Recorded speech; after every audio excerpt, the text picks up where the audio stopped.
Hi guys, welcome back to my channel. So today in this video I would like to continue a previous video entitled what is flood insurance and what does it cover. So this is the second part of the video.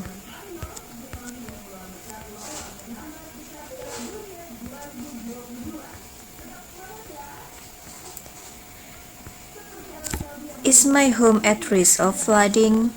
If you are not sure how likely your home is to flood, there are a couple of places you can check. First, visit the Flood Map Service Center from the Federal Emergency Management Agency. Type in your address to see whether your home is located within a special flood hazard area, according to the federal government. Another site to try is Risk Factor.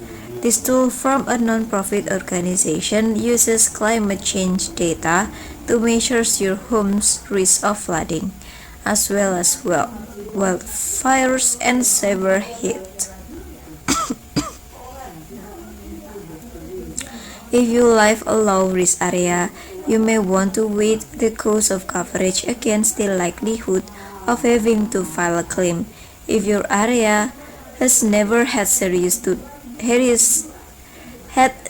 damage and you're thinking on skipping flood insurance, consider setting aside money for any possible repairs.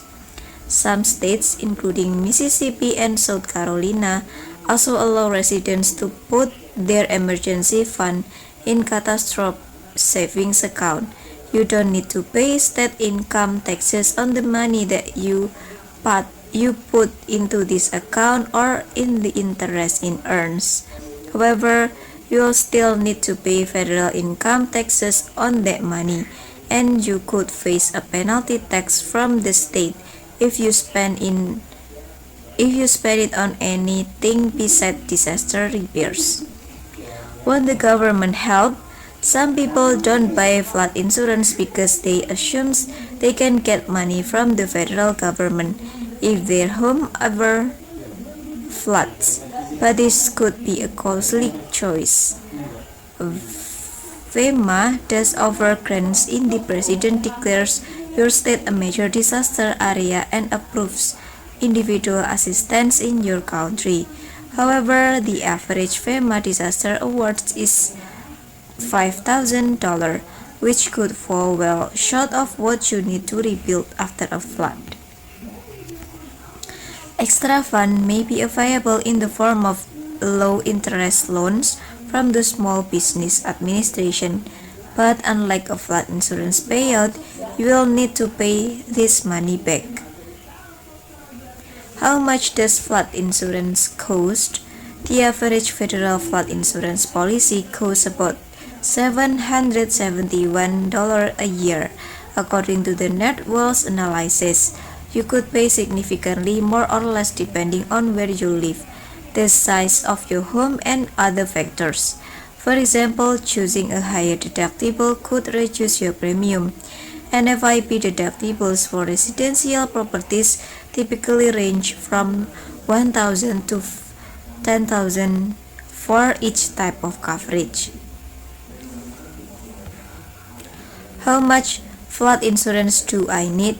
The coverage you need depends on the size and structure of your house on the value of your belongings. For example, you may need more coverage if you live in a sprawling one-floor ranch than if your home has 2 stories and half your possessions are elevated beyond the reach of most floods. An insurance agent can help you figure out how much building coverage to buy. Meanwhile, a home inventory is a good way to assess the value of your belongings. If the NFIP doesn't offer enough coverage, ask your insurance agent about excess flood insurance to fill the gap. Excess insurance generally offers identical coverage to your NFIP policy, but with higher limits that kick in once you have exhausted your NFIP coverage. You can buy it from private companies such as Wright and SWBC.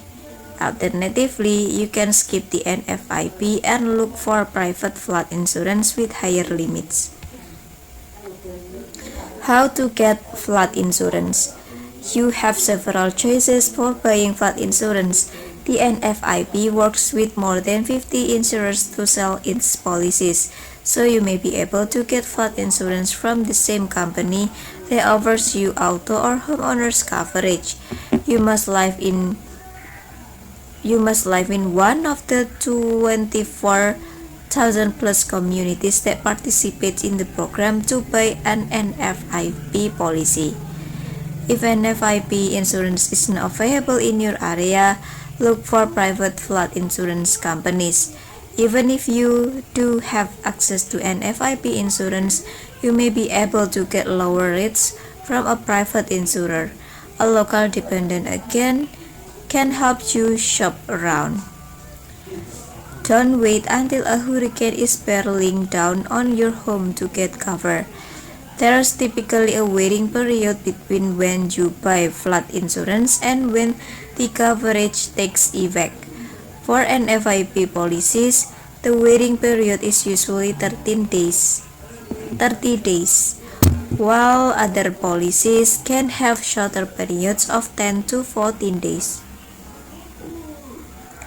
You may want to give your insurers an elevation to certificate, a document stating the lowest floor elevations of your home, which the insurer will use to determine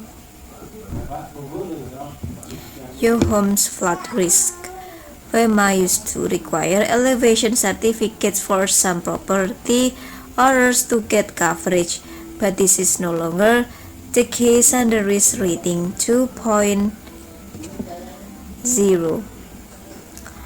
You can get an elevation certificate from your local floodplain manager or hire a land surveyors or engineers to complete one for you.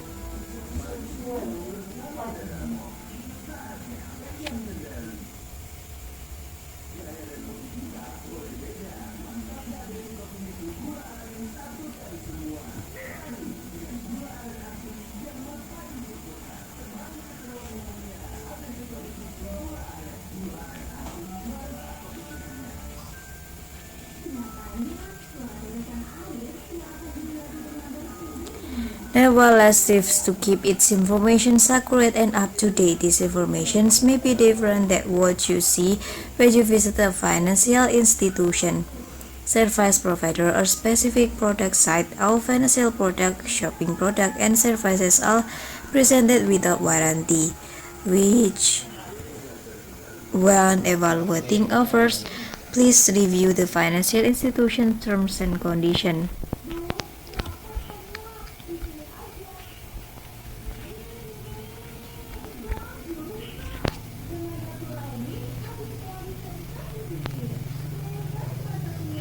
You may be able to get broader coverage and higher limits by buying flood insurance through companies that don't work with the NFIP. For example, Neptune offers building coverage up to $4 million and contents coverage up to $500,000.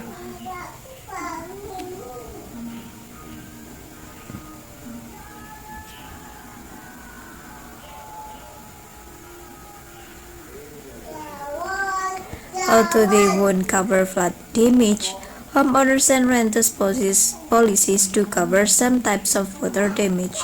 Examples include burst pipes and appliances that suddenly spring a leak.